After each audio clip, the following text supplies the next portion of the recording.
welcome to episode 30 of Cougs on Cougs. I'm Jess. I'm here with Mary. It is getting close to the season, so we have actual things to talk about, football and basketball. I know, lots of moves happening in both sports, I would say. Yes. So, but as always, we're going to start with our quote of the week, and it comes from USA gymnast Simone Biles, who is incredible. If you haven't watched her, please find the time to do that. She said, "I'd rather regret the risks that didn't work out than the chances I didn't take at all." We are joined by Zak Hicken. He is at Zak, Z-A-K, Hicken on Twitter. We'll put up that handle for you. He is our fall camp expert. He covers BYU sports for ESPN 960, and he's kind of got the scoop. He's our insider since, we're not insiders. So welcome, Zak, and we just asked Zak to share a few highlights of kind of, the biggest storylines from fall camp. Yeah, thank you. I'm excited to be here with you guys. A couple of things that stood out to me. First off is having Taysom back 100%. We had Kalani say that on the first day of practice. We had Ty say that on the first day of practice. We had Taysom say that on the first day of practice. Now, you can kind of take it with a grain of salt with Taysom because he always thinks he's 100%. Now, with Ty and Kalani, they're going to be guys that are going to want to hold back Taysom because of the history that he has with injuries. Keep the expectations low, too. Yeah, them being able to clear him for 100% and know that he's full go, that is great news for BYU fans. A couple other things that I kind of thought were interesting were guys that were missing. You have Brad Wilcox, Kyle Johnson, Louis Lapuaho, and those are three guys that should start for you on the offensive line, get lots of time for you. Kyle Johnson has more starts than anyone else on the offensive line. Louis has more potential out of anyone on the offensive line. Louis wasn't on the roster? I didn't hear that one. I believe that he's working on a couple things, but he should be joined back. And you also have T-John, who is working his way back in after his suspension and leaving school for a time. He's definitely, you can notice that a lot of these guys have put on a lot of weight, and they're looking really good. T-John has kind of slimmed down a little bit. He doesn't look as big as he used to. So that was something that I saw him walking around after practice. I thought that was kind of interesting. They're very hopeful about a lot of these guys returning in time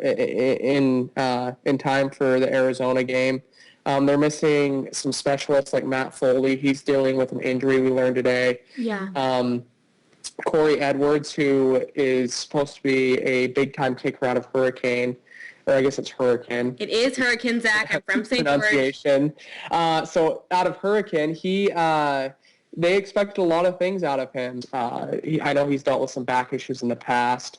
Right now, it sounds like James Baird is doing pretty well with kickoff and field goal kicking.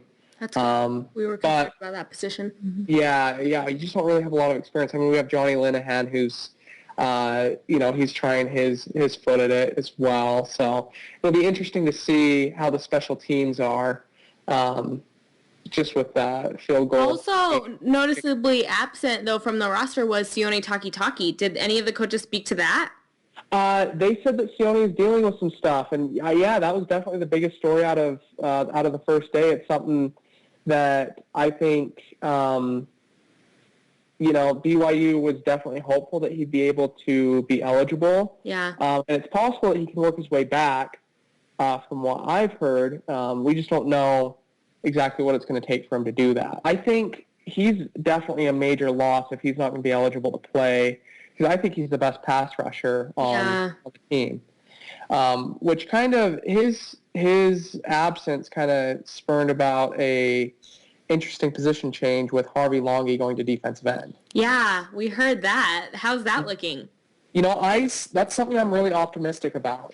What we saw best out of Harvey last year was getting to the quarterback. He can bull rush. He's very fast. He's not shifty, but he could definitely pressure the quarterback. And when he was brought in pressure as a middle linebacker, he had a big effect. 90% of the time that he was rushing the quarterback, whether it was decleating an offensive lineman, disrupting the play, or getting to the quarterback itself. he was very effective. So putting him at that weak side defensive end, kind of as a rush hybrid, and he can still play a little bit of linebacker, I think is going to be really effective. And once everyone gets healthy, I mean, you have Anson Tanielu, Travis Tuiloma, Tomasi Laulile, there it is, and then have Harvey Longy at the weak side defensive end as a speed rusher. And I think that's something that'd be kind of interesting. It does sound good. We talked about it today on ESPN 960. Ben thinks that he could play middle linebacker on first and second down and then defensive end on third down. So, wow. And still be very effective. Yeah, I could see that. Are there any other notable position changes that we've been seeing?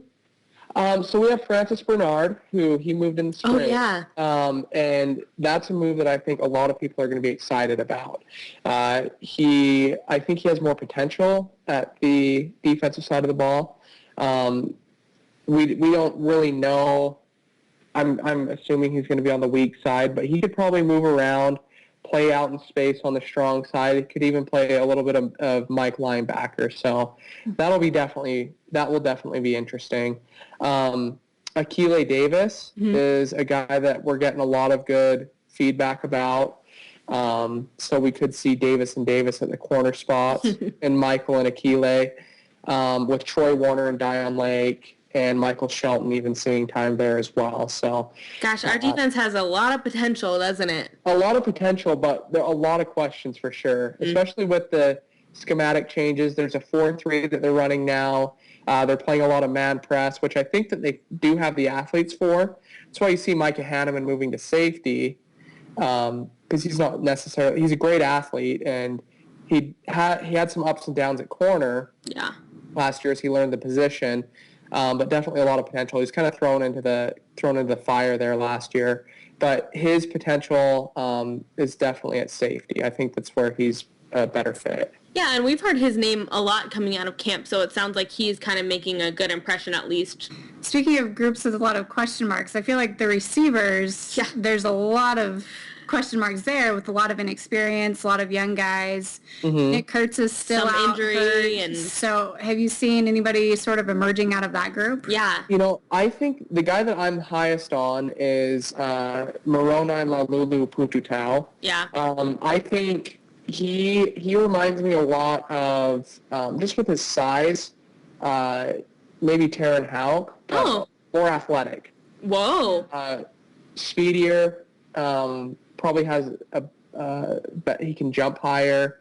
Definitely not as big as Taron was last year. Taron was kind of a hybrid tight end, slot receiver guy. But I think Moroni has a lot of potential at the wide receiver position. A lot of people are quick to forget about the Juergens brothers. Mitch had a great season last year for BYU. He was the hero out of the Boise State game, and Garrett is a mirrored image of him. So definitely very exciting.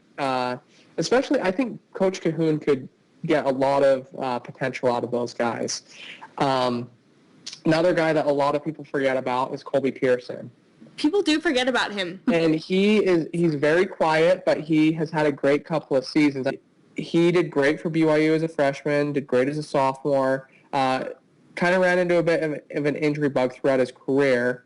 But if he can stay healthy, I think that he can be an asset both on the inside and outside. We have to ask, because we talked to his mom last week, and we're his number one fans now. Jonah, how's Jonah Trinnaman look? You know, he's another guy that I am very excited to see. When we see him out on the field, granted, we're not seeing a ton of practice. We're seeing him go through drills and maybe a little bit of 7-on-7 skeleton, not against a defense. Right. He looks good running his routes. He's very fast, very quick. He's in and out of his routes, has very good fundamentals. Right up there with Nick Kurtz. I think he has a ton of potential that hopefully that can be tapped in the next 2 years. And with what Coach Cahoon is doing, I think that he will definitely be able to reach it. Are there tight ends? Yeah, so one guy that a lot of people are excited about is Solo Wolfgram. He is a transfer out of BYU Hawaii. He played basketball at BYU Hawaii. Okay. He's 6'5", 270. And he carries his weight very well. He's very athletic. He jumps well. He runs well. He's just going to need to pick up on the nuances of football. I also think Troy Hines has a lot of potential at tight end. Good.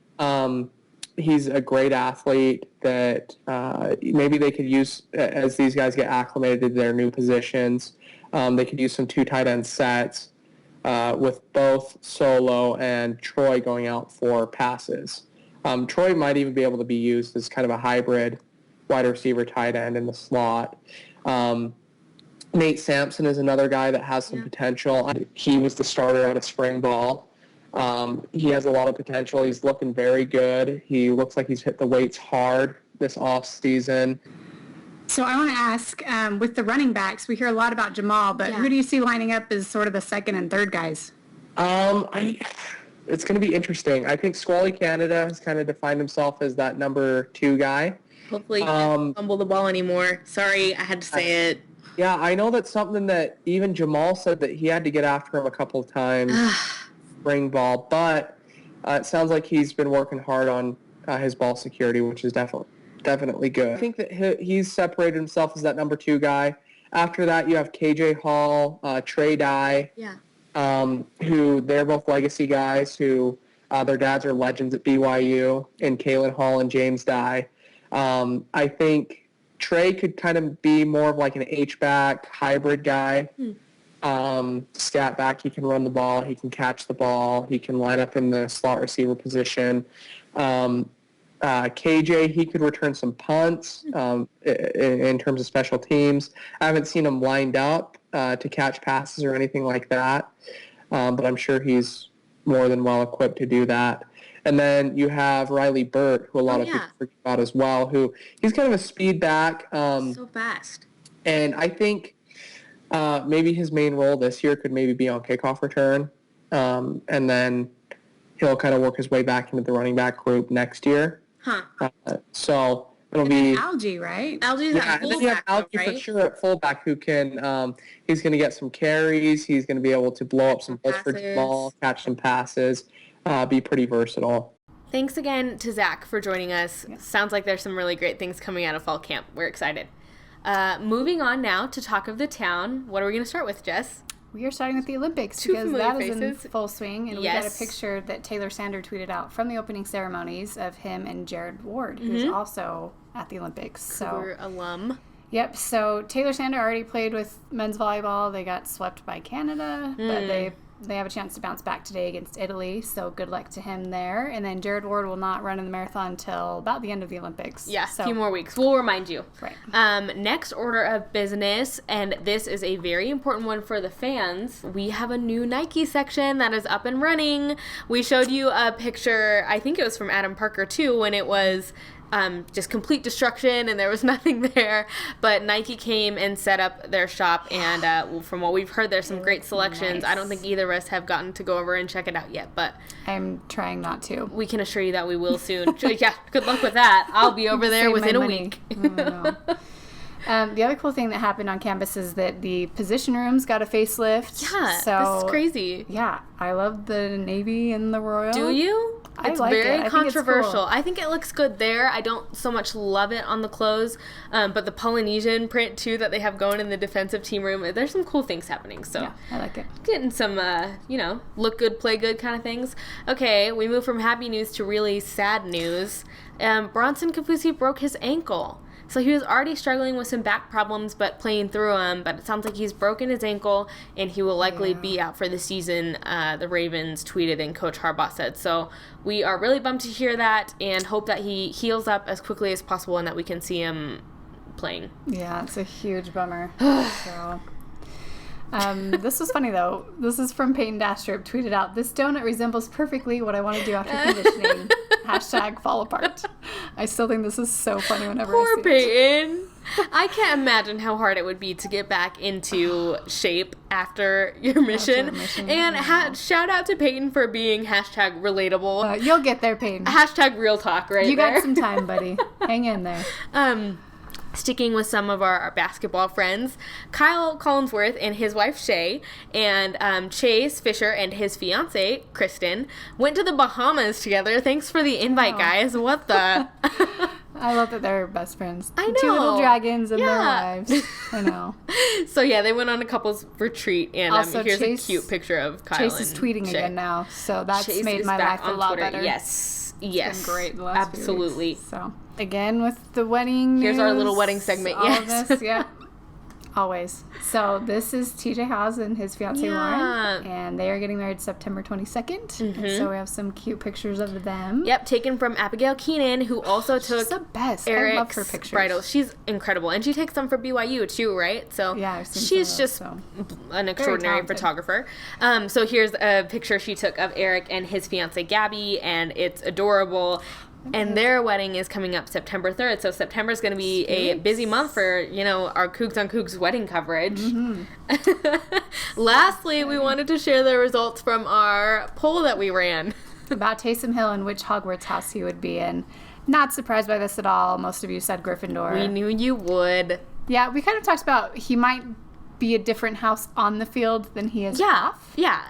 Which I think that's true. Which could probably which apply is to a lot of players. weird, yeah. Except for Tanner, Gryffindor through and through. True. Yeah, Tanner's pretty clear. Anyway, so 59% Gryffindor, but Hufflepuff was in second place, so Jess made a strong enough case for that. No one came through for me on Ravenclaw. Whatever, guys, I see how it is. The one that did sway me, though, was from my dad and Randy Shamo, who said that they thought Ty Detmer was a Ravenclaw, and I can see that. Yes, So, I agree. I can see that too. So in addition to football news with fall camp, we also got a updated basketball roster. Yes. And some big news there. Yes. So the first thing is that we signed Colby Leifson out of Georgia, another shooting guard that should be good for our depth. He released a tweet once he committed and said that after praying, discussing his options, that he's decided to defer his mission and accept a scholarship to play starting this year. And then we got another really exciting recruit. I think that this is a 3-star recruit that we snagged, right? So far, yeah. And his name is Christian Papula, and he's coming out of Bishop Gorman, which is where Anson Winder played down in Las Vegas, and he also played at Lone Peak. So people around Utah have seen him and know how good he is and are really, really excited about him, as they should be. Including Quincy Lewis, who's now our coach here. Yeah, he'll be here next year. Yeah, he's not the type of athlete that we usually get. So between him and Yoli Childs, it's kind of a big deal to have him come to BYU. A good and surprising recruiting get that was some good news. Right. A couple other things. Davin Gwynn was apparently awarded a scholarship in the offseason, and I didn't know that. But it makes sense because we have a not very deep roster, and there are kind of scholarships to go around. But good for Davin. He works really hard and has a 3.97 GPA, so he deserves it. Here's our roster. So we've got Elijah, Nick Emery, LJ Rose, Eric Mika, Colby Leifson, Stephen Bayo, Peyton Dastrup, Kyle Davis, Yoli Childs, Davin Gwynn, TJ Haws, Braden Shaw, Jamal Aites, Corbin Kafusi, and then Zach Frampton, who should be joining soon. Yes, and as far as we know, he's the only one. Well, Corbin is on football scholarship, not basketball scholarship, and then Zach Frampton will be your only guy not on basketball scholarship. Yep, and that also means no Jacob Hartsock. Officially announced this week that he's left the team, so to focus on school. So wish him the best. But there are our guys, so we're excited to just kind of finally know who we've got. And then finally, there were a couple of administrative announcements. Terry Nashif has been promoted from assistant coach to assistant head coach. So just a little bit of a position change for you. Not really sure what that all entails, but as far as we know, you've got Tim Lacombe and Terry Nashif now, who are your assistant head coaches. And we've got an alumni returning. Yeah, I'm excited about this. Lee Yeah. Kamard he's coming back as a graduate assistant, and if you don't remember Lee Kamard, I mean, this guy knows how to win. He was a lot of fun to watch. What did you say he shot? He shot, it was over 50%. It was about 53% field goal percentage, averaged over 40% from three. And he's a guy that went to the NCAA tournament his sophomore, junior, and senior seasons. I mean, he knows how to win. He knows how to get there. And I feel like he's very competitive, and he will be very good for those guys, to be around them and to push them. Yep, and he has had some experience. He's been in Europe for the past 5 years. He did play for the Kings D-League team out of college. So anyway, we've just heard really great things about Lee Kamard and the type of guy that he is. So it'll be fun to have him around the team. Yeah, so there's kind of your hoops roundup. Lots going on in football and basketball. As for what is next, The Olympics will continue. As Jess said, we have Jared Ward competing towards the end. We've got Taylor Sander, who will be playing some more volleyball today. We've got, I think, 6 athletes as total there. We'll put up this tweet from BYU that lists them all. Big Blue Bash is on this Friday. It's August 12th at Rio Tinto. Tickets are only $5. I've heard Tanner Mangum speaking. I think Ty Detmer. Yep, Jeremy and Spencer from BYU Sports Nation are hosting it. Free parking, free drinks. So I think, the Cougar Club puts that on, right? So go support that. Sounds like it'll be a good time. BYU 50 is continuing on. That was in Utah this week, and we saw a lot of pictures. Everyone participated. There were more than 30 drops. It was a really fun day. But this week, BYU 50 will be in Missouri, Montana, Nebraska, Nevada, New Hampshire, and New Jersey. So we are getting down to it. This week we are brought to you by the BYU Gunslingers. Hopefully they'll win us some big games this year. Yes, and our second sponsor, on a more serious note, is Zach Hicken. Our thoughts are with our first opponent of the season as they mourn the loss of one of their own. May he rest in peace. May you always stay loyal to the white and blue. For Jess, I'm Mary, and we'll see you next week.